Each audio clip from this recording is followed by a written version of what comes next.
Hello, and welcome to the Rangers Rabble podcast, the podcast that is now home to the champions of Scotland. Joining me tonight, we have William Irwin. William, my friend, how are you? All good, mate. Is that it? Yeah. Right, fair enough. And I'm also joined by my good friend, Stephen Cameron. Stephen, my friend, how are you? Absolutely fantastic, mate. Couldn't be any better. Yeah, you know what I mean? Well, I just thought I'd let everybody know I have no script for tonight. I'm trying a Battle Fever podcast. I don't really know how well that's going to go, but I'm giving it a go anyway. And support for the show is brought to you by Manscaped, who is the best in men's below-the-waist grooming. Manscaped offers, and I always struggle with this word, precision-engineered tools for your family jewels. Manscaped is trusted by over 2 million men worldwide. Join the movement for all your below-the-waist grooming needs. And all the viewers and listeners to the Rangers Rabble can get 20% off plus free shipping if you use the code RABBLE, R-A-B-B-L-E. I nearly forgot how to spell it there. Anyways, obviously we're here to preview the SLAVIA Prague game. But for anybody watching on Facebook, YouTube or Twitter, if you get your comments in, maybe questions you want to ask, just to keep the show going a wee bit, because I literally have nothing else. But I think we should start, Stephen, on obviously the events of yesterday. Obviously, we've all calmed down a bit now. I think my hangover's gone. When you look back now, maybe a day later, how are you feeling?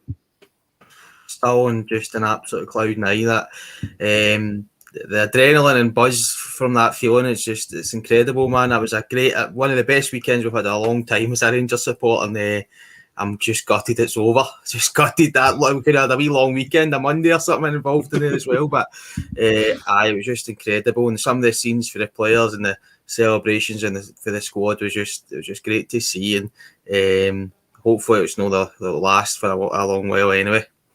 Aye, and we've had a wee PVC 25 alrighty lads, home of the champions.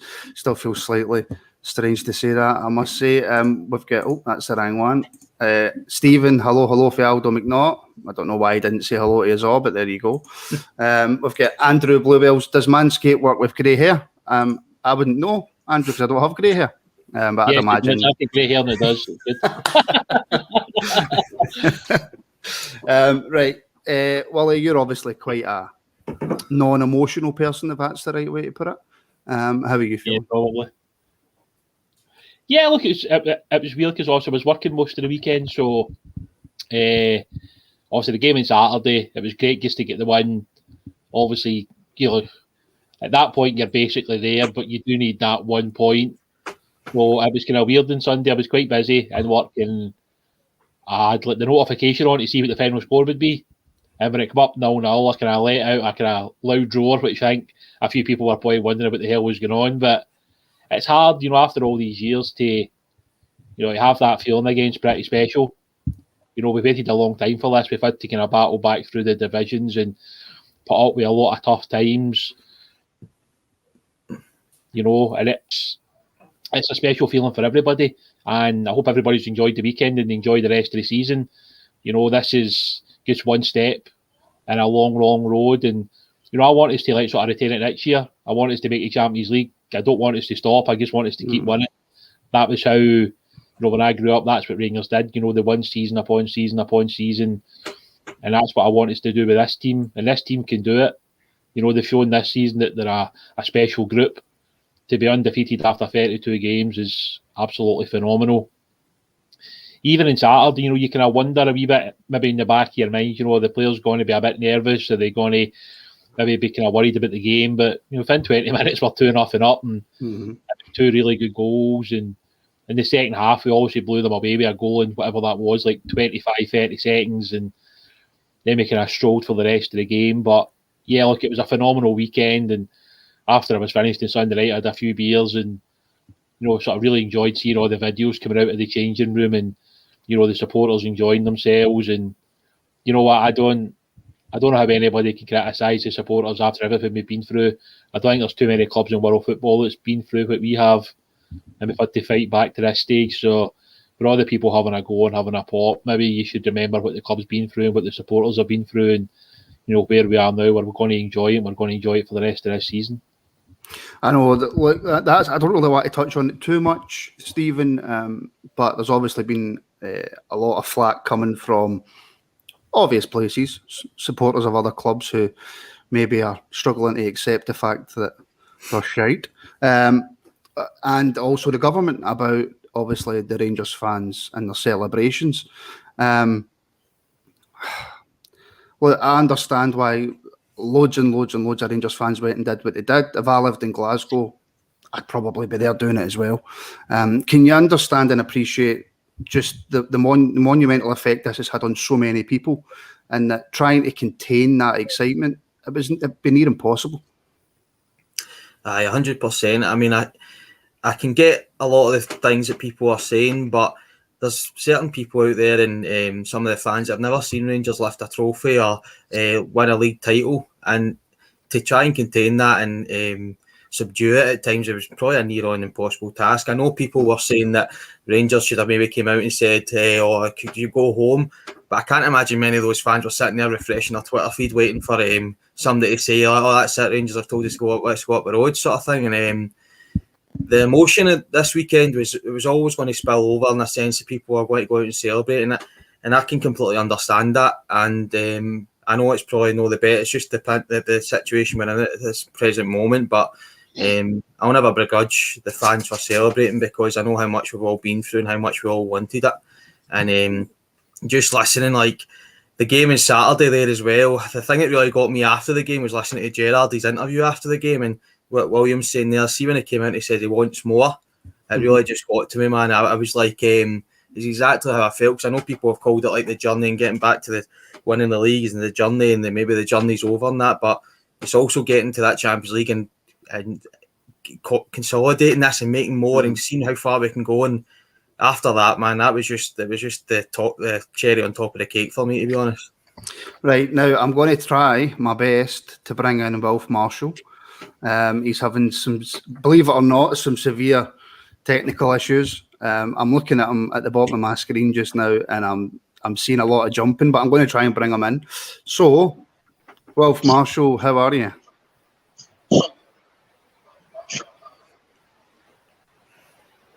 Not very good, as my guess. Very well, just jumping. No. Can you hear us okay, Wilf? I can hear you fine, yeah, but I think you're frozen. Right, well, we'll keep you on for too long because your stream's pretty bad. But can you let everybody see that jacket? No, I don't. My camera's frozen. I don't know how much you can see. You can't see.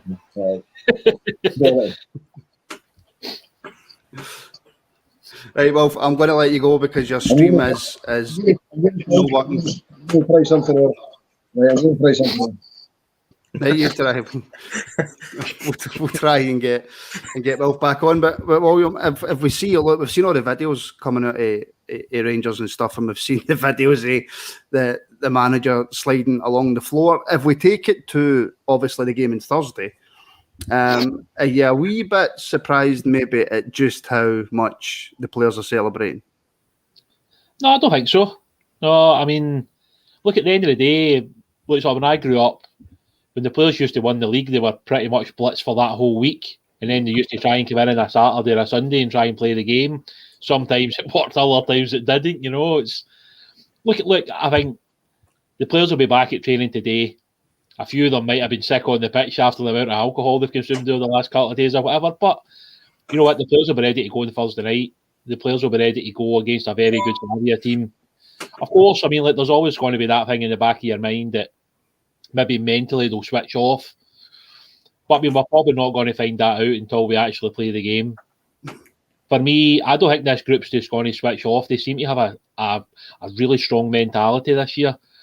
You know, they've been easy to switch off at times, especially recently where Celtic have been so far behind us. It would be easy to take your foot off the gas and say, you know, we could afford to drop a point here or 3 points there. But they've not, you know, they've just wanted to keep going and going and going.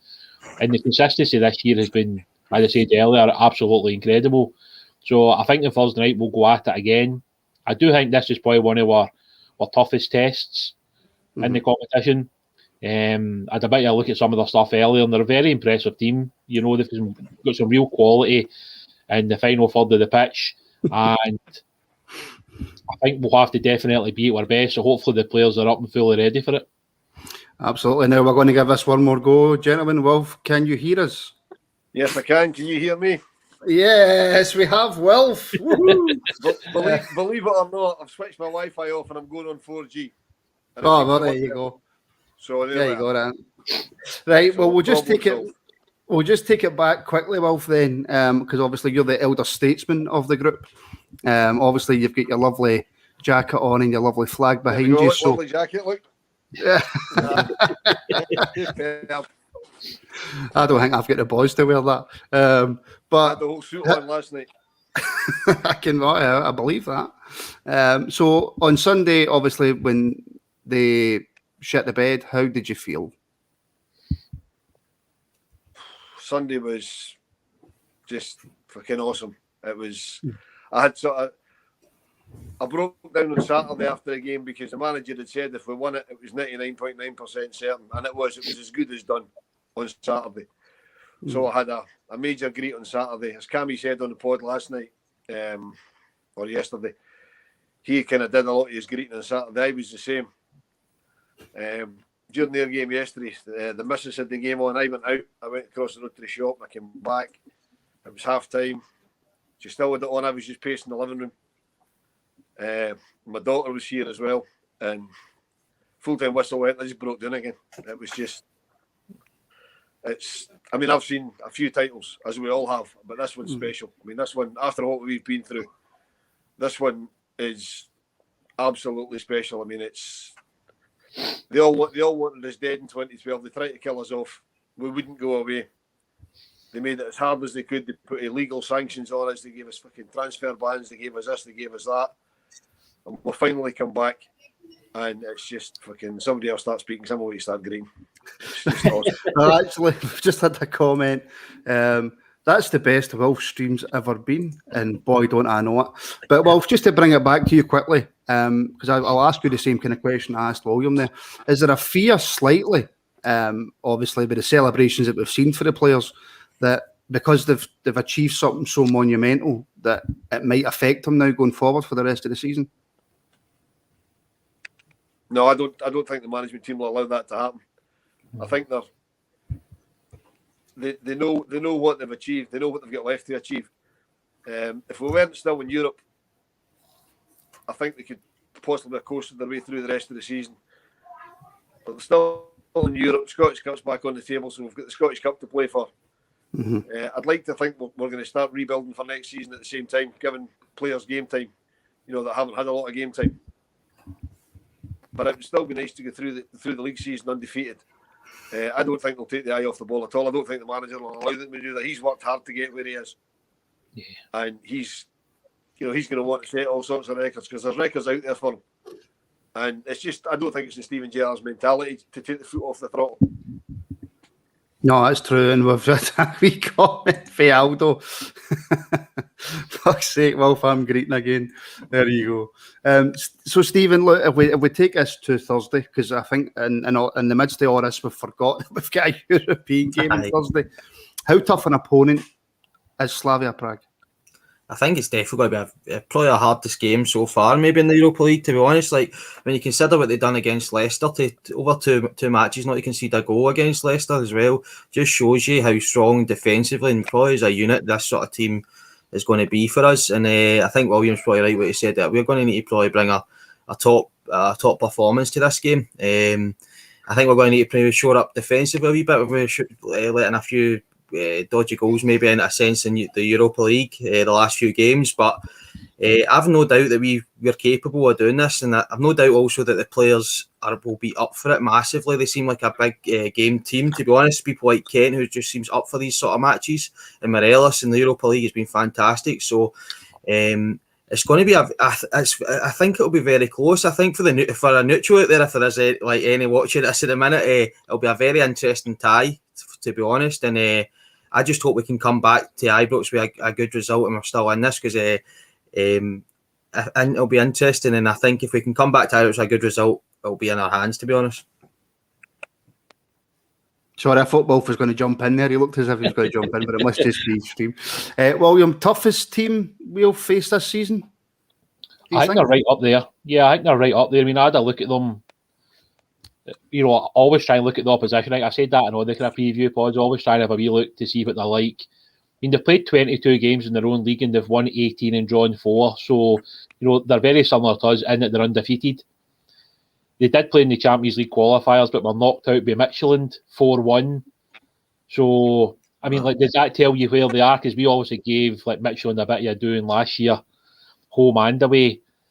But then, like, you look at their group stage, they beat Bayer Leverkusen, Nice, and Hapoel Beersheva in all 3 home games. They beat Leverkusen 1-0, beat Nice 3-2, and beat Hapoel Beersheva 3-0. And obviously, as everybody's aware now, they've knocked Leicester out as well. The main guys up front are Sima and Kuchta. I think that's how you say the guy's name. They've both scored 11 goals this year. So, you know, they've obviously got a threat at the top end of the pitch. You know, they're going to be dangerous. And I agree with what a few of the guys are saying in the comments here. I think they will try and pick on Nathan Patterson. I think they'll see his age and maybe a bit of naivety, and they might try and hurt him. They might even try and push Sima wide and try and put him on Patterson to try and really have a go at them. But that's where, like, the manager will be smart. He'll know it's coming. We might sit slightly deeper to make sure that we protect a bit more than we have done in the Antwerp games, for instance, where their games were just crazy. I mean, like, your boy won't see many European two-legged games like that. Just how open the 2 matches were. I don't think we'll see that again against Slavia. I don't think we can afford to do that. And even just looking at them in the summer there, they sold 2 players to West Ham. I think it was Soucek and Kufal, and they took in £20 million. And yet they're still a seriously strong team this year. So how much stronger would they have been last year with those 2 guys that are at West Ham now? So it shows you the level of the team. Maybe it's like, you know, the Czech league, but they're still a very good team and they're going to be a serious threat to us. But I agree with Stephen. I think if guys like Hagi and Kent show up, we're as dangerous as any team when we're going forward. And at the moment, I think Alfredo Morelos is playing as well as he has done for us.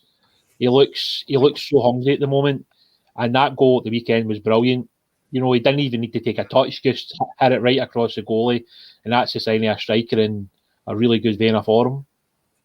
And Wolf, it's going to be a completely different game, don't get me wrong, to the Royal Antwerp game. But the one thing we will have to improve on, and this sounds really stupid because of the season that we're having just now, but we'll need to improve on the defending from that Antwerp game because this is a level above.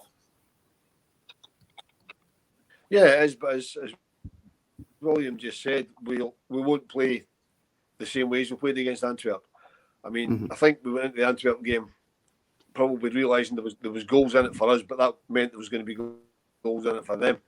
Now, having a quick look at the Czech side, they don't lose a lot of goals. I think they've lost 16 goals in the league. You know, so that's less than a goal. That's less than a goal a game they've lost in the league. I mean, that's fairly decent by any standards, but nowhere near as decent as ours. But we've lost goals all over Europe, where they're European. They haven't really lost a lot of goals. They've lost a few, but they haven't lost a lot of goals in Europe. So we do have to tighten up a bit at the back. But I think the most important thing is going to be taking the chances we make, because we sometimes don't take we're really good chances, and I don't think we'll get that many against Slavia because they don't seem to give up a lot. When I watched the second against Leicester, not with too much concern. So I didn't expect to be drawing them, but it was quite. They seem to go with a game plan, and it seemed to work for them. Yeah, I know, and the thing is as well, Stephen, like Walsh just said, they're a very, very, very good team at home. So that away leg is going to be really, really tricky. Yeah, it's really coming back with still giving yourself a chance in the game, to be honest. And like the guys are saying, I don't think we're going to get anywhere near as much change out of this team than we did in the last leg at all. So it's about closing ourselves up at the back and taking the opportunities we've got and just trying to manage the game if we can get in front over there as well, and just try to bring it back to Ibrox and try and take it from there, really. And I think that, like the guys are saying, the record, they obviously look like a solid team that are well coached and drilled. So I don't imagine this is going to be anywhere near the same sort of levels of goals getting scored from either team. I think there's probably going to be 1 or 2 goals in at max, to be honest, at the end of But I just hope we can do it. And like you are saying, I think as well, coming into this game, we've got players hitting top form now, like Kent, Morelos and stuff like that, and Kamara as well in midfield. So I'm just hoping we can go there and have a good performance on Thursday, and a few of the boys, and I hope McGregor's all right as well for the weekend. So I'm hoping that. I know, I've seen him in that motor. Oh my God! I seen somebody put on Twitter, by the way, starting 11 for Thursday, just John McLaughlin, nobody else. That was it. I suppose. I know, William. If we, the big thing, I suppose, is you know what? It's great to go further in Europe and get your name back and stuff like that. But the way that Steven Gerrard's managed to build this team to where we've managed to get it now is because of Europe and because of the finances that come with it. So how important do you think it is that we can get through these games just to bring in that more money? And also, actually, I seen a comment, and I don't know if I read it right, but if we go further than Shakhtar, I think, does that mean that we get an automatic Champions League place next season, or is it the season after? I'm not 100% sure, but I think the team that wins the league, is it 22-23, goes straight into the Champions League. Right. I think that's what it was. But I mean, there's been that many changes to what Rangers have done last season and this season. And I think it kind of staggers in like 2 and 3 year cycles, something like that. So what Rangers did last year doesn't show up for a couple of years, and what Rangers do this year doesn't show up for a couple of years. So I think that's how it worked. But I mean, if there's anybody in the comments that knows after that, you know, like the sort of specifics, then obviously they can let us know. But I think for us, it's important to get by Slavia. I think just purely because, you know, getting to the last 8 is a big deal. You know, you're getting to the last 8 of a European competition. I mean, that's where, you know, I think teams start to look at it seriously at that point in terms of, you know, you've got a chance of winning it. Because when you get to that stage, let's be honest, like, you're only a couple of games away from the final, and anything can happen. And in this season where there's no supporters in the ground, you know, it's probably not the same as maybe going to some of these places in the past where maybe you could get slightly overawed playing against top opposition. All right, the players are still the same. But you're not getting into like 60, 70, 80,000 capacity stadiums where the place is rocking. You know, there's nobody in the stadium. So it's just 11 players on the pitch going toe-to-toe. And I think they've shown this year against Benfica in both games, and I thought they were an excellent team that were more than capable of standing up to it. You know, we stood up to a very good Galatasaray team. You know, and in previous seasons we've stood up to Porto home and away. You know, and I think even against Leverkusen, at times against Leverkusen we played really well at Ibrox. But then, you know, in the end, like, their extreme quality showed up, and then in the second leg, yet again, you know, they were immense. But yeah, I fancy us to get by Slavia, but I do think it'll be a really tough 2 legs. Yeah, and GB's just put in, obviously, it's to do with Scotland and Ukraine, the coefficients, so we need to stay in longer than the Ukrainian teams in the Europa League. And I think he or she, I should say, has also put in the season after. So I think you're right, William, it'll be the season after. But, well, I don't think it should surprise us if we go far in this competition, because if you look at Gerrard since he's come in, each season he's actually improved on the previous season in Europe. Come on, Wolf. Have we lost Wolf? Maybe restart it again. I'll take that to you, Stephen, then, and I can't bother asking the question again. I'll take that. I mean, definitely our record in Europe's been brilliant, and like I say, if we can kind of go a step further, that's getting to a quarterfinals, like William was saying, in a European competition. That's huge. The way it just rolls off the tongue. Do you know what I mean? That definitely is at the point where if you get a good draw, especially in the next round, you're really looking like there's a chance of going far in this. Do you know what I mean? So it's massive, and I think the players know that as well. That's the thing. I think Gerrard will be drumming that into them of saying, like, what you could probably achieve this season, and just for the prestigious factor of it as well, it's hugely important. Rangers are in and about these sort of competitions at these levels, and we've been so far away from it for so long that it really is important to us. And I just hope that we can give a good account of ourselves, and if we do that, I'm certain that we'll get a good chance of going through. Like, Slavia are obviously a good team, but so are we, and that's the important part here, that we are in control of it, and we can go as far as we can try and go here. I know, and I'm just looking at a comment here for GB. Turn Wilf off and on, which is what we've tried to do. So, Wilf, are you back in the building? I tell you something, this live stuff, William, just isn't great, is it? Well, I'm seeing a few comments as well, people talking about Patterson. Now, obviously, you're our academy expert. What have you made, actually? I'll ask you first. What have you made of Patterson since he's come in and played these few games in the first team?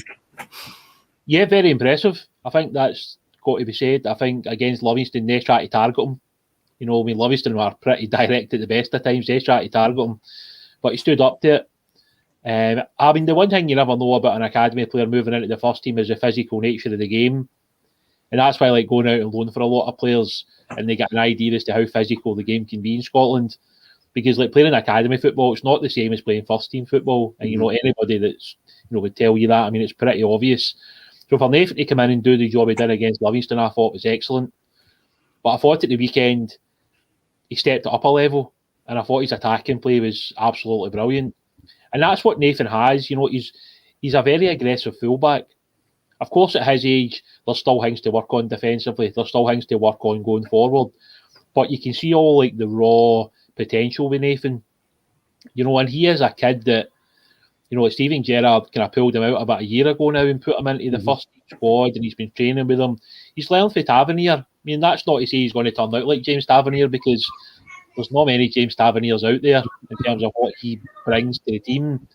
But, you know, Nathan can be a really, really good player for us, and somebody that I think everybody's craving for, because we want like more academy players breaking into the first team, because overall it saves the club money. And if you promote more players from within, it means you don't have to get into the transfer market and give out huge wages and pay big transfer fees. And the hope over the next year or two is that, you know, Leon King can make that breakthrough. You know, that many of the guys who are out on loan at the moment can come back and push for that first team spot. And that's how it's got to be. But they've got to show the manager that they're good enough. And that's why, like, Stephen Kelly going out on loan this year to Ross County is a big thing.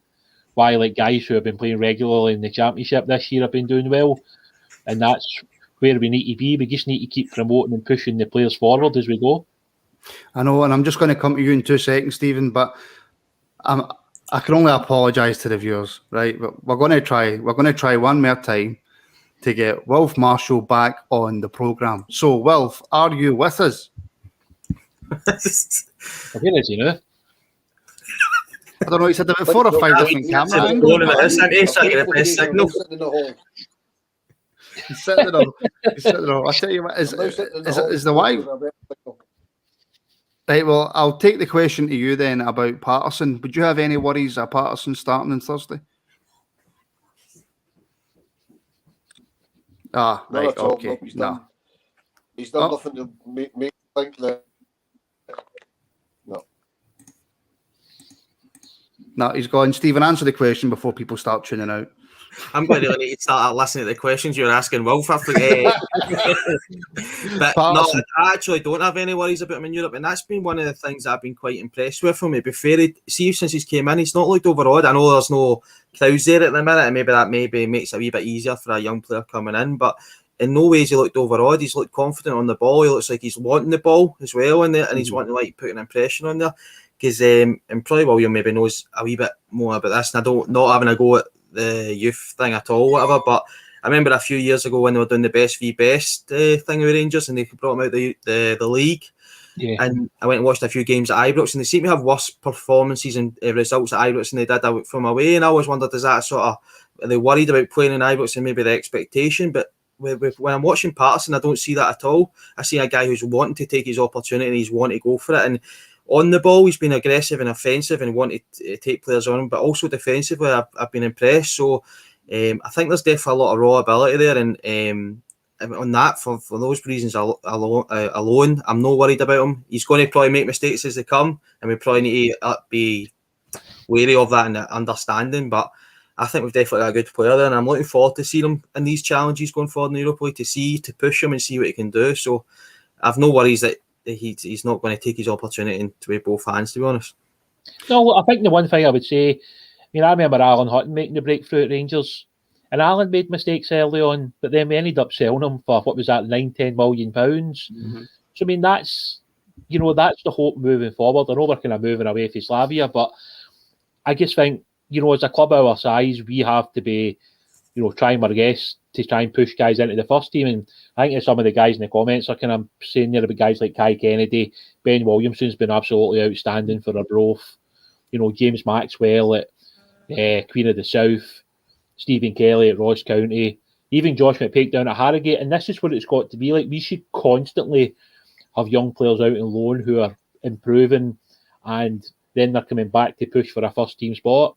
Because what everybody who watches football will know, see every one of the guys that's in our first team at the moment, they've come through somebody's academy and they've been given a chance somewhere. So this is why we need to try and do it ourselves and try and bring through, because we do have some of the most talented young players in Scotland, but we need to get them from academy football to being out on loan, to being into the Rangers first team and then first team regulars. And there is guys there who are good enough to make it.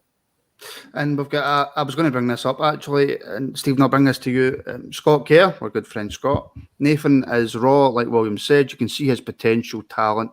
And against St Mirren, he looked very composed, confident, and aggressive. Plays without fear. Now, that was the one thing I was going to mention. Nothing seems to overawe him, and he always seems to be confident, and he always does seem, like Scott says, to play without any fear.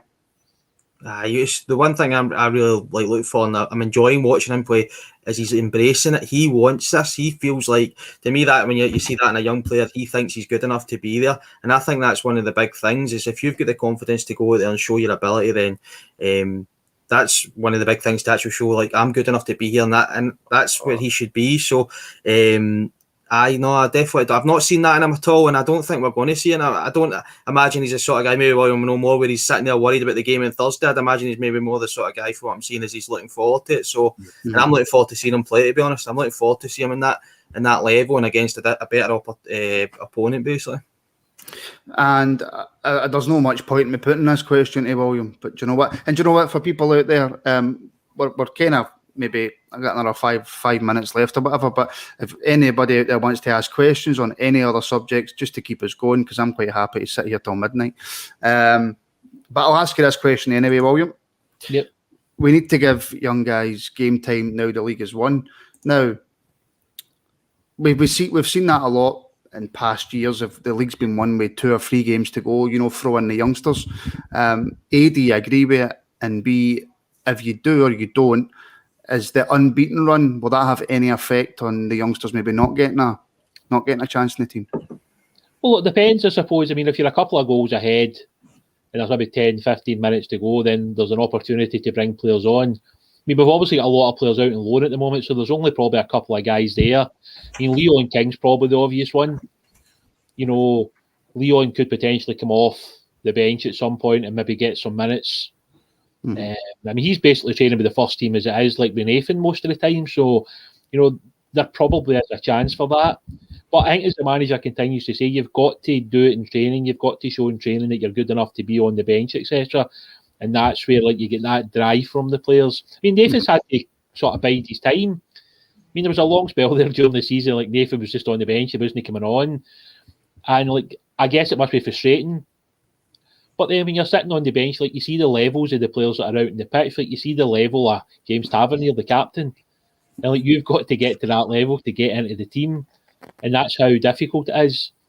And in some ways, it's probably tougher for Leon because he's a centre back. It's tough to put a 17-year-old in at centre back unless the game's very comfortable. I mean, you could bring him on, I suppose, and play him in front of the back 4. You could play him as a right back, but have to take Nathan off. But I do think Leon at his best is at centre half. But there's always been a fear, I think, amongst a lot of clubs to put really young centre backs into games for fear that maybe mistakes are made. But I do agree with Stephen. I think the manager will make the decisions at the right time. And if there's a game that we're comfortable in, possibly in the split, it might be that Leon gets 10 or 15 minutes and gets to make his debut at Ibrox, hopefully.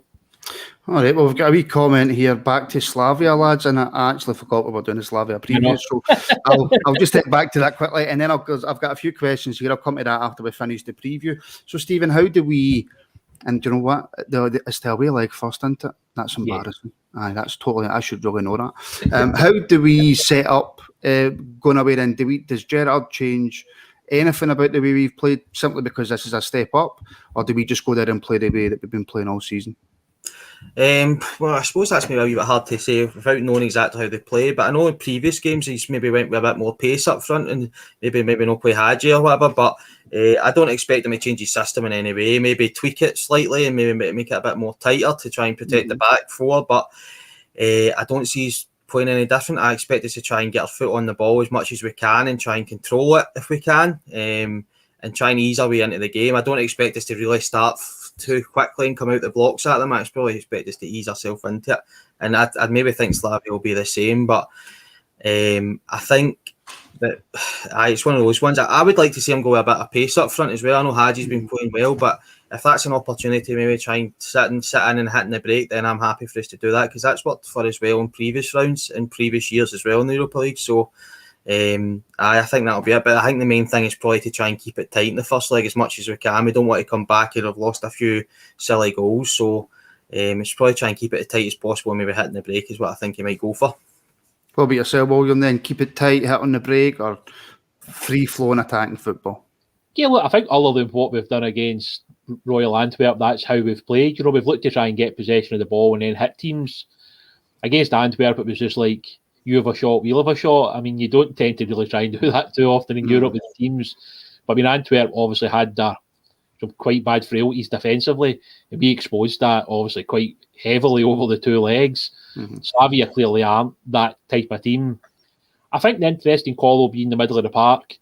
I know a couple of the guys are talking about Zungu. I mean, and he's one of the players that's going to come into my thoughts because I do wonder, with Jack potentially not making it, do they play possibly Zungu in there as well? But I think they'll go with Kamara, Davis and Arfield. I think that's the three they'll try and go with. And I agree with some of the guys that were commenting earlier. I think Aribo might come in for Hadji. Because if it comes to, obviously, you've obviously got the option of just dropping a little bit deeper and then you become like a midfield five. And then you stop the overloads coming down the side of the pitch. And Alfredo's more than good enough to play that lone striker role. Yeah. He can hold the ball up and then players can get up to help him. But I think the big thing is protecting the defence at times. As I said earlier, I think the guy's name's Abdullah Sima. And he looks a very good player. So I would imagine, like every other game Rangers have played this year in Europe, they'll have been watched the videos over there. They'll have analysed the opposition. They'll know the threats that are coming. And I think he's probably the biggest one. If we can keep him quiet over the two legs, I think we'll be quietly confident that we can get past them. I know, and we've got Stephen GB saying Davis, Kamara, Arfield. Obviously, Ryan Jack's still out injured. Is that the three you would go with? Yeah, I think it gives us a good blend, to be honest. I like Arfield there in the Europa League games, especially for home. I think he gives us a good intensity in there. And that's a good point William makes about Aribo playing up front, and it can actually, depending on how the games go, he can maybe drop in to provide a bit more support. But no, I like that three. I can't see Zungu playing myself. I know he is a bit of a defensive midfielder, but watching him, I don't really feel comfortable in a sense of a tactical sense from him. I don't know how much he protects anywhere. He wouldn't. Can't see him doing it anywhere near the same way as Jack would. So that'd be the midfield three I would go for. And I like that suggestion for a bit of Aribo up front as well. I just get the impression, even though Hadji's been doing well, I just could imagine him maybe sacrificing Hadji a wee bit in the first leg and seeing how it's going. And then if we need it in the second leg, maybe more so bring him in the starting to try and open things up or whatever. But I do think that'll be the three, and I like that. I like them. The three then work well together. So Kamara, especially in Europe, has been fantastic. He seems just to come alive in that competition at times, and I think that would it would do well for us, to be honest. I know, and listen, I'm wrong in about 99% of things that I say when I have opinions. That's why I like the host. But for me, William, Aribo does not play well as part of a midfield three. I think he's much more effective the further up the pitch he is. Yeah, look, I think he's one of those players. He does do his best work at the top end of the pitch. You see his quality at times this season. It is very, very good. I think in these European games, I think he works better in the front three, unless like somebody like Roof's available. If Roof's available, then I think it's slightly different. But I think at the moment with the injuries we've got, I think Aribo plays one side, Kent plays the other. And that is a good outlet for us. We can get up the pitch, hopefully hold the ball up the pitch and allow guys like Barisic and Patterson to get higher up as well. And that's where a lot of our threats will come from. I mean, as some of the guys are obviously saying in the comments here as well, if Ryan Jack's fit, it's a no-brainer. Yeah, because Ryan Jack starts. You know, if Tavernier's fit, Tavernier starts. If Roof's fit, Roof probably does start. But at the moment, like, you've got to look at what we've got, and you've obviously got the second leg in a week's time as well. So it might be that in a week's time that Ryan Jack could be available, that Roof could be available, that Tavernier. It sounds like Tavernier's maybe a little bit further away from what the manager's saying. But as Stephen said earlier, it's all about coming back for this first leg, hopefully with the away goal, because I always think that's crucial in these kind of moments to get that away goal. If we come back, we say like a 1-1 draw, then that gives us a great chance at Ibrox. And it means the manager can then look at the first leg and maybe pick out things, and that's maybe when you can bring in a Hadji, or you can bring in Roof, or you can make wee tweaks to the team that makes us more aggressive at home. Because I think in Europe at home, we are very aggressive. You know, we go at teams. Me and Day, we were 2-0 up against Benfica at Ibrox, and then we had a bit of a slide, obviously, to finish the game 2-2. But at home, we generally do have a right go at teams. So as long as we can get that away goal, I'm pretty confident we'll go through. And we've got Stephen CGM, and I can see where he's coming for here, by the way, in the away leg. Curveball play, Scott Wright for his pace in the break. We would then drop into a 4-5-1 when they have the ball. Scott Wright obviously not had a huge amount of game time, came off the bench a few times, and listen, he's looked lively. He's looked like a Josh Windass, like 17.0. But could you see maybe Gerard throwing in a wee curveball, like a wee Scott Wright, instead of and leaving out both Aribo and Hadji? I think it's not against the odds. I think he's done that before. Is it Barker? Sometimes he's played up front in a 3 away from Europe, and it's. I'd be excited to see that, to be honest, because I quite like is when we sit in and hit the break. I think we can hurt teams that way. And to be a point on Wright, I've been really impressed with some of his link-up play as well, to be honest. He's much better than that than I thought he was going to be. He looks exciting. He looks like he's direct and he wants to get on the ball and he's quick. And I think somebody like that, who maybe they wouldn't be expecting us to play and also haven't seen much of, to be honest, would be a wee sort of unknown quantity for us. So I'd be quite happy with that. I think that's a good shout. I do think that's a good shout for the guy. It's actually a really good point about Barker. He threw Barker in against, was it Porto? Yeah, he played in the away leg, from memory. And I think the thing about putting somebody like Scott Wright in, Slavia Prague will only have a lot of footage on him. You know what I mean? They might have to actually search back some of the Aberdeen games to actually see how he plays, because there's not been enough of him in a Rangers jersey overall to probably break it down.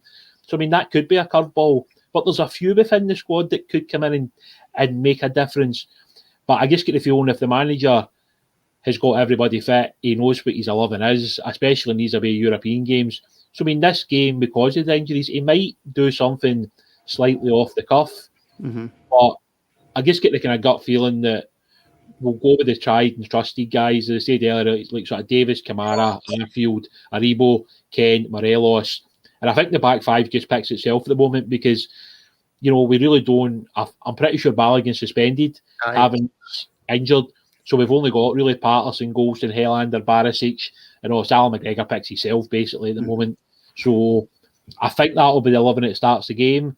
But as we've said on many pods this year, we've picked the starting 11 and then there's been like 2 changes to it. So, you know, the managers and Michael Beale and all these guys, they'll be doing all the work that needs to be done. And if they think that Scott Wright's a better option than Aribo or Hadji, then they'll start him, because the manager speaks very highly of Scott Wright. You hear him all the time talking about him, that he's obviously bulked up a bit since he joined. They're talking about how they're trying to get him ready for next season. But at the end of the day, like, he's still going to be an important part of the squad for the rest of this season. So, yeah, I don't think you can discount anything that the manager could do on Thursday. I really don't. No, I totally agree. And Stephen, a wee comment for CGM. We've heard this a lot this season, actually. And I hope Scott Kennedy isn't watching. And if you are watching, Scott, I can only apologise. Hadji just lacks that yard of pace for a game like this. Do you agree? He's definitely got a wee bit of lack of pace, but he makes up for that, and I suppose his technique, his quality, and I think that's the balancing act that he's got. But I think what William's saying there's that's a point I never even thought of. If Balogun's not playing, if he's suspended, because sometimes he likes to bring him in for the pace at back, and if that's Simmer, if it is up front's quite quick, and I believe he plays on the right, he might be up against Helander, which might want us. Helander's not the quickest himself, so we might sit a bit further back. So. To offset that is maybe play a bit somebody up front that's a bit quicker to try and get us out and to get us going. So he does lack that, and that's just something he doesn't provide. But the other side of that is if the game's tight and we're trying to get a goal, Hadji can come on and open it up, and he's great at that. So I wouldn't be surprised if Hadji's not starting, to be fair. William? Yes. Sorry. I'm just looking at this comment and it's completely baffled me. Wolf, who obviously stream wasn't working, has just put Jack Simpson. A bit of context to that, please, Wolf. Yeah, I think he's just trying to say that he's an option, isn't he? I mean, is he an option, no, William? Because he's played virtually no games. There's no way he's matched sharpness. And actually, sorry, just on that with Jack Simpson, obviously he'll be on the bench if something was to happen to either Goldson or Hollander. Is that a worry? Well, look, it's tough because we've not really seen a lot of Jack, so like it's hard to say too much without actually seeing the lad play. But look, it's difficult. I think if everybody is fit, as we spoke about a couple of minutes ago, then that's the 11 that starts the game. If there's been any niggles, which we've had to ringers, like, I mean, that's something that's not really come out this year. When we've had niggles in the squad in the lead up to games, it's never been out in the press. So, I mean, like, it could be behind closed doors right now at the training ground. Maybe they know that somebody's got a knock and they're looking at certain players that maybe have to come in and play. I think with Balaguer being suspended, it would be a huge call to put somebody like Jack Simpson in if we had one other injury at centre-back. Because basically we've not seen the guy. I don't think he played a huge amount for Bournemouth in the first half of the season overall. And we've obviously not really seen much of him in the, what is it, about five weeks since we signed him. So yeah, I mean, it'd be a monumental call. I would expect him to be on the bench. And I think if the manager feels the need to bring on somebody with a bit of extra pace, then he's an option. But I get the feeling he's one of those guys that they're going to work on between now and the end of the season and have him ready for next season. Because, the fact that we've not really seen much of him would suggest that. Yeah. And look, see, James picked that up as well. He says, look, Simpson looked like he was a bit slow. He was okay in the ball, but obviously a bit rusty. I don't know about slow because obviously we haven't had much time to look at him, Stephen. But that is the point. With Balogun being out injured, with Edmondson being out on loan, if it does come to the point where before the game somebody gets a knock or during the game somebody gets a knock, we're playing against a higher level European opposition here. Our only cover, I suppose, is somebody who's nowhere near match sharp. I don't know why I went off a high at the end of that, match sharp. But there you go. That's that, I think. But I'd imagine this player's got good quality though as well, and I think that's what we've spent the money on the squad, in the sense that these guys can come in and try and cover. And if that's who we've got, then I think that's who we've got. And I think that as well, even though these guys maybe not match sharp, I'd like to think you'd be able to get yourself through 90 minutes as well. These guys are pretty fit generally, aren't they? So I think hopefully we'll be able to slot in if needed, but hopefully it doesn't get to that point, and hopefully Hollander can play. I'll be happy with Hollander, even though he's got a wee bit of lacking pace. That I also always feel comfortable with him defensively. I think he's a really good, just solid defender. Does his job well. So, fingers crossed he's playing and we'll be all right for there.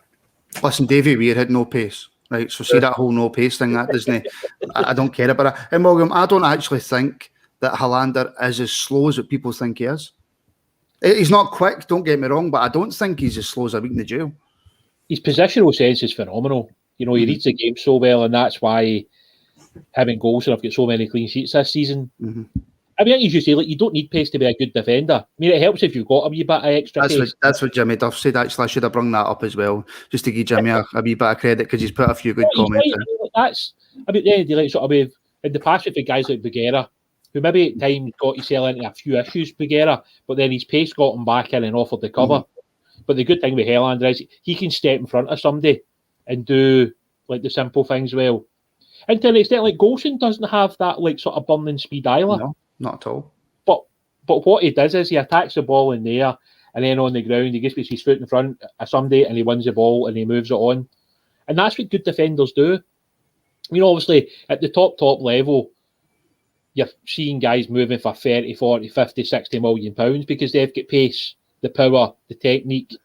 I mean, that's just a budget that we'll never see at Rangers, you know what I mean? It's just that's beyond what we can afford to do.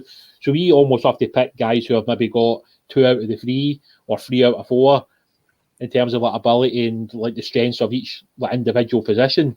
And obviously guys are talking about Hadji not having that pace. See if Hadji had that top level pace with the ability he's got, he would be playing in Spain or Italy or England because he would be at the next level. But what Giannis has that a lot of players don't have is that creativeness that he's got to find that space, to find that pass. But I mean, Giannis at the end of the day is still a huge threat for us when he's on the pitch. And you look at the goal at the weekend there, it's a lovely finish.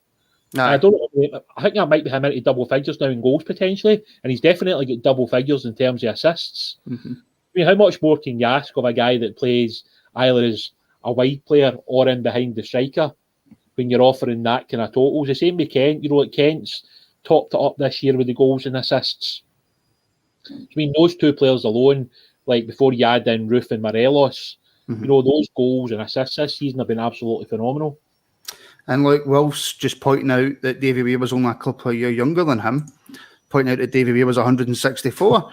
But look, Stephen, obviously, man in the moment, Alfredo, playing absolutely out of his skin, probably some of the best he's played since he came to Rangers. It's a big night for him, isn't it? Yeah, and I think what Gerard was saying recently, he seems to come alive in this tournament. And he's the sort of guy that can, like we're saying, if he's up front there, he's saying it's a tough game for us. He can occupy three defenders on his own at times, to be honest. And that's maybe what we need. And if we can get people bouncing off him and using him as a pivot, basically. And I'm just looking forward to him again, being absolutely buzzing for this game and being wanting to show people what he can do and take the game to them, to be honest. Because with him in the team, we're just at a different level at times. And I mean, I'm hoping that he's going to turn up again for us and show people what he's got in his locker, to be honest, because if we can, and we'll need him. I think if we're going to have a good result and get through this, I think we'll need Morelos on form, to be honest. And I'm just hoping he can do it for us. I know, and it's strange for me, William, that he's back in form, because he was out of form for a wee while, you know. But he's back in form, playing a completely different way to the way that we've seen him play. Yeah, I mean, look. Yeah, Alfie's one of those guys. Like, even when he's not playing that well, he can still impact a game. And even earlier on this season, when he probably wasn't at his best, he was still creating goals. He was still bullying defences. He was still a big reason for us winning penalties and getting shots off and finding space. But see, when he's on form, he adds the goals. And that's where he takes it to the next level. And the big thing for Alfie is, probably in the back of his mind, is he would love a shot at the Champions League. Yeah. Can you imagine that we get to the group stage, which I know is a long way away? I know we're kind of thinking further into the future. But if we get to the group stage with Morelos and he gets us, say, like 3 goals in 6 games, what's he's worth then? And that's how I look at it from like a financial standpoint when I look at something like Alfie. When Alfie's on form, he is of the very top quality in terms of what we've had in the last 20 plus years as a striker. You know, like, he's got so much going for him.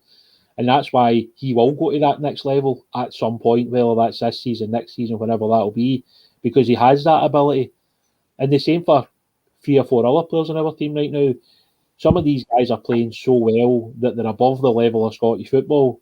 And that's the type of players we had in the past when you talk about a Gascoigne or a Laudrup, etc. Those guys were above the level of Scottish football. That's why they took us to league titles. And why, like, those guys this season have took us to league title. And that's why, like, so you always need players of that standard, because then they can go and play in Europe and be that extra quality. And that's what the manager's always looking for. Can I just point out, my favourite Twitter account is, has Philip Hollander lost a league game yet? Do you know what? That's a Twitter account that could probably go for quite a long time. Right, so Stephen, are you confident? Do you think we'll get a result? How do you see the game going, and will we qualify? I know that's a lot of questions to throw you in the one go, but are you confident? I am, and I think that comes off the back of how we've played the last few games, or the last 3 years, to be honest, in Europe. Confident in getting a win is maybe pushing it a sense, but I'm confident we can turn up and play well and have enough that we can go there and have a good performance and get a good result. I do think we'll score. I think we'll have enough to get a goal. I actually think we'll score first, to be honest. I think that's maybe make it difficult for us in a sense. I hope it doesn't switch out. If we can do that, I hope it doesn't switch our mentality and we drop deep and take the pressure on. I don't see it being the same sort of, I may be completely wrong here, but I don't see it being the same sort of game that we've had in Europe the past few years with Gerrard, in a sense we're very attacking and in the games lots. I can see us being under the cosh a wee bit, maybe thinking back to games like we were like under Walter Smith, when we maybe got to do a bit more defending than we've had to do. So But I think an early goal or a goal in the first half, I can see he's getting, to be honest. And I think we'll maybe sit in and try and defend it and take that back to Ibrox. What about yourself, William? You confident? Yeah, very much so. I think we've shown enough over the last 3 years to suggest that we're capable of going there and getting a good result. I do think a good result's a draw. I mean, if we can go there and win there, I think that's a brilliant result. But I think getting a draw is more than good enough for what we're looking for. And bringing them back to Ibrox, and hopefully we can get over the line at that point. I always feel really confident at Ibrox when in the European games. I always feel as though we're good enough to get by most teams. But yeah, I'm looking forward to the game. I think it'll be a real tough 2 legs. And, I think if we can get that away goal, it definitely puts us on the front foot. Right, just before I ask you, and by the way, I'm looking through the comments to see if I can see any questions. Just before I ask the guys for their predictions, if you've got any questions at all on anything Rangers, get them in, because if they're not in before I get these predictions, then we'll end the podcast, because that's nearly been an hour, and you can tell when William Irwin's hungry, just tell by his face. Right, so William, I'll start with you. Prediction for Thursday? I'll go for 1-1. 1-1. Who's going to score for us? Who's our goal scorer? I'll go for Alfredo. Okay, Stephen. I was linking 1-1 myself, but I'll go with a very, very tight 1-0 away victory, to be honest. And I think a goal from Ryan Kent will do it for us. Go for Kent? Aye. What about you, mate? What do you think, Martin? I've never have an opinion on these types of things. No, I'm going to go 1-1. I think it's going to be 1-1. And I'm going to go... Do you know what? I'm going to go Connor Goldson. I'm going to go a goal for a corner. There you go. And see, normally, because we normally pre-record these, obviously we don't usually do these live. And as people can see from the technical issues, there's a reason why we pre-record them. So I can cut out my prediction if it's really, really bad after I've had a proper think about it. Right, so I asked for some questions. We've got one I can see here from Scott Kerr. It's for William. And the question is, after Nathan, who's the next one for the first team? What young lads may leave? I think you would probably look at somebody like Kai Kennedy, Stephen Kelly, Leon King. I think those guys are probably pushing at that level. And then for several of the other guys that are out on loan at the Championship, I would like to see them go out on loan to Premier League clubs next season if the club can facilitate that. I think come the summer, there is probably some guys that will move on just purely because they're of a certain age and they probably need to make that step. I think guys like Jack Thompson, maybe Reece Breen, probably Matthew Shields. And it's just because of the age thing. When you get to a certain stage in your career at Rangers, it is time to move on to play regularly. And I think that's what those players need. And it's not that these guys won't make a career in football, because they will. It's just that it'll be away from Rangers. But yeah, again, those guys have been exceptional talents for Rangers at youth and academy level. So I wish them all the best when the players do move on in the summer. There you go, question answered. We've got a question from BSG. I'll take us to you, Stephen, and then William, if you want to come in, you can. Can we win a few titles in a row and get back to true natural order? And look, that's the big thing about this weekend. Look, we're celebrating 55, probably more than we would normally celebrate winning the league, and we all know why. So do you think that Gerrard's building this team, that this team's getting built to go and win 2, 3, 4 in a row, or at least be up there when it comes to winning leagues? I very much think... that was a really, really stupid question, so maybe carry on. I definitely think so, and I think it's really important we can try and keep the core of this squad together again for another year or two, to be honest. And if I think we can do that, we can really push on, get a couple of titles, and also get into the Champions League. I think that's the next big goal for us, to be honest, is the Champions League, and that'll be hugely important to everybody at the club, and also for the fans who've craved that for so long. That's always been in the back of my mind, and I'm sure other people's mind. But it's all about recruitment again, and trying to hold on to our best players. And I know that'll maybe be difficult in the summer, because I know the model is a sense of buying and moving on. But if we can keep a hold of this squad for another year, I think it'd be massive for us. And I can't see us giving up with a manager like Gerrard, who like I was saying earlier, said after his interview, who looks like he's craving it. It's like success is a drug, and you become an addict to it. You just want more of it. And one of the other points is it was quite interesting was listened to the chairman and the vice chairman talking as well yesterday, the vice chairman especially, I always think speaks really well. I was saying at the AGM, and they could kind of see in an eye of like they want this again. They don't want to give up, but this is too good to not have again. So if we can keep the core of this squad together, I think there's no doubt that they're capable of going on to win more. William? Yeah, look, I think I said that earlier. You know, I don't want us to stop at 1. I want us to get 2, 3, 4, 5. I mean, I want to go on a big run as well now. And I think, you know, the big thing that's in place now is we have Ross Wilson. You know, even if he moves on, there seems to be like a structure in place now that they can just keep building and building on. Obviously, there's a ceiling in terms of, like, you know, how much money we can spend on wages, how much money we can spend on transfer fees. But at the end of the day, there's now a kind of core structure there that allows the club to look at who the next manager could be, who would be good for the development of like sort of young players at the academy, who's like the long-term future for right back, left back, centre back. And this is something we've not had for a long time. So there's like plans in place now for the future. And that's just something that for supporters is really important. Because if Tav does go, is David Patterson ready to step up, etc.? Is Leon King ready to take over from a Helander? Is this, you know, and that's got to be the forward thinking. And like yet again, like we did like pre-contracts in January for this year.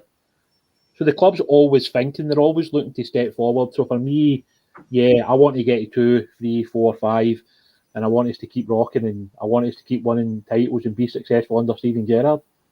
By the way, just for context for people watching, I told the guys we'd only be on for half an hour, and we've been on for over an hour. So I'm going to get my boys told half of 2 of these when I finish up this. But let's see, James got a question. Stephen, if Morelos is to be sold, what's our asking price? Now that's a difficult question because simply Morelos is worth what somebody else is willing to pay for him. But I suppose if I change the question slightly, what would you be happy with Rangers getting for Morelos? In this last summer there, I think I'd be probably happy with the 20 million. I just don't know with the way the market's gone at the minute and how it's going to play out this summer, if we'll be able to make that. But again, do we sort of change that? Because if Morelos' price comes down, most players around the world's price is going to come down as well. So it's all relative, I suppose. But if we could get 20 million again from is what we wanted in the summer, I think that we would go for it. I think we would be happy. I think Morelos would probably be not happy to go, but he's won his title. Maybe this is his time to go and go into a high. And I wouldn't grudge a guy going, to be honest. He's done well for us. And if we can use that money and reinvest it, that's the model, and that's what we need to keep doing. And that 20 million we can maybe get for Morelos is buys us 3 or 4 players that are of higher quality again. And it's just that cycle of just keep reinvesting it. So I'd be aiming for 20 million if we can get that. And one thing I'd be interested to see as well is I know in the summer we held off for that 20 million. If that value wasn't met, we weren't selling. And I just don't know how Rangers will probably play that this summer, because I don't know if they'll be able to say, well, if we don't get it, he's not going again. So it's an interesting one. 20 million would be the marker for me, to be fair.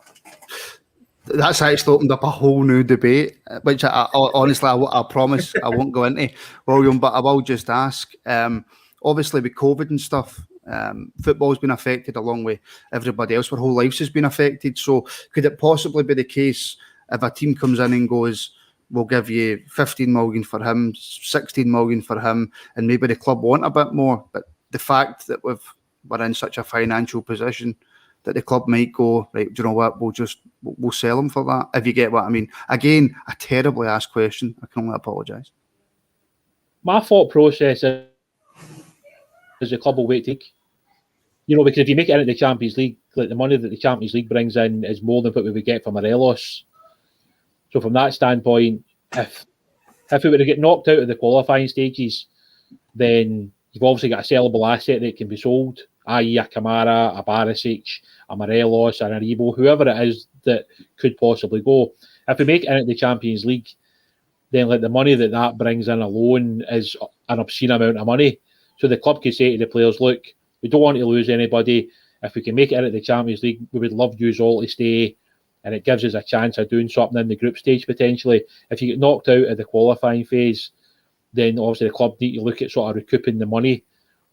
So that could be that a Morelos does have to be sold. Which at the end of the day, I think Stephen said earlier, look, there's not going to be any like sort of anger towards Alfredo when he goes. I mean, like the one thing we all wanted to see was that Alfredo was lifting a league title. I mean, when he did that wee thing after the match at the weekend, speaking in English, I mean, I just thought that was brilliant. Oh, that had me in tears. That had me in tears. And I think that says everything about the support and how much we love the wee man and how brilliant he's been for this team. And I really want to see him playing in the Champions League with Rangers. I want to see him playing against the top teams in Europe. I want to see if he can bully some of the top teams in Europe's defences. I want to see how he's going to annoy, maybe like a Bayern Munich centre-half or a Juventus centre-half. I want to see if he can do that against these teams, because he's shown and also the sort of level below that in the Europa League that he's a very good quality striker at that level. But let's see what he can do at Champions. Well, actually, Ian Moore, 55 million. There you go. And I want to find this comment, because I think I did. CGM, did I just hear a cat? Has somebody got a cat? Yeah, me. Right. You know this. And then Scott Kerr, the cat is back. So there we go. We're hearing all sorts of cats. Right, look, there was one more comment I'll bring up, and then I promise I'll let you go if I can just find it. It was Jimmy Duff with any news on the Colombian boy. Things seem to have went quiet. I can't remember his name, William, but it was a young boy we were bringing from Colombia that was supposed to be, quite similar to Alfredo Morelos, but that's went very, very quiet. Well, I think the talk at the time was that bringing him in January might not make a lot of sense because he can continue playing in Finland. So I don't know if the club have an agreement in place for the summer. I mean, I'm only guessing here. I'm not saying that's the case just before anybody starts jumping on it. But I mean, given the strikers we've got right now, it would have been harsh to maybe bring the boy in January and just have him sitting on the bench for the rest of the season. So it would maybe make more sense to leave him where he is until the summer and then bringing him in. I know somebody posted recently that he was watching the Rangers game against Royal Antwerp, I think it was, on his Instagram page. So, there's obviously still some kind of contact there. And I wouldn't be surprised if we did make that kind of move in the summer. The fact it's worked for us once before with Alfredo, and if it's going to cost us the same fee again, say around about £1 million, you would have to say it's worth the risk, because if the guy's even half the player that Alfredo is, then it's a bargain, let's be honest. I know, I'm sorry, just this go. If we can keep Duffy, I think we can win it next year. The keys keep Duffy. Yeah, I don't think that's going to be happening, unfortunately, for us. I think we might have to find somebody that can defend this time. So, I think Shane's obviously come in for quite a bit of criticism, which has been quite funny, because obviously when he signed in the summer, he was supposed to be the player that... he was it. This was it. Yeah, of course. And he's now been kept out of the team by, an 18, 19-year-old Celtic Academy player, so that probably tells you how good a season he's had. Actually, by the way, looks like an okay player, but anyways. And finally, CGM says if he goes, he will go with his league winners medal and all their best wishes. No, absolutely. Yeah. And I've got to say, I mean, a lot of guys comment on the stuff, but CGM always makes a lot of good points. I think earlier on he posted the stats for Hagi, but it was 11 goals and 13. Listen, don't bum CGM up, because he hardly agrees with me, right? just ignore him. It's just if somebody can score 11 goals and have 13 assists, and we've still not finished the league season, to me that's very impressive. And no, but look, he's also got the Colombian player Juan Alegre. You know what I mean? If I was honest, get him on the pod. No chance. He doesn't agree with me. There's no chance he's getting on. Listen, William, Stephen, gentlemen, thank you very much. Cheers, guys. Cheers. Listen, thanks everybody for watching. You can follow us on Twitter at Rangers Rabble, YouTube.com/The Rangers Rabble, Facebook.com/Jers Rabble. We're live on YouTube, Facebook, and Twitter. We've got more content coming all the time. Listen, thank you everybody for spending an hour and 10 minutes with us. I appreciate every single person that watches and takes time out to watch your content. So until we speak to you next time, thank you for watching. Speak to you soon.